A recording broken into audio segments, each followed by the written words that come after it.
üç sözüm sınmaz yolumu açar. Her kelime içimde yangı saçar.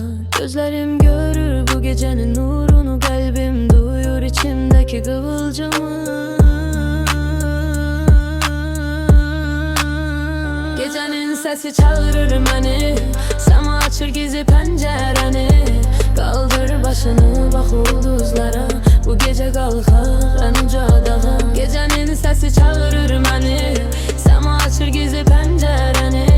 Kaldır başını bak ulduzlara, bu gece kalkar en uca dağa. Ayak səslərim kübar səslənir, hava belə bu gecəyə bəzənir. Sözlərim kəsər, heç nə dayandırmaz, külək belə yoluma mane olmaz. Düşən kölgələr tərəddüd yaradar, amma içimdəki güc onlara qalib durar. Bu gecə öz yolumu çəkirəm tək, adım qalar yadda iz kimi bərk. Gecənin səsi çağırır məni, səma açır gizli pəncərəni. Qaldır başını bax ulduzlara, bu gecə qalxar en uca dağa. Gecenin sesi çağırır beni, sema açır gizli pencereni.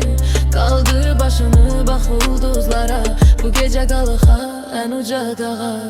Gecenin sesi aparır beni, bu uzun yolda ucalıram yenə. Gecenin sesi aparır beni,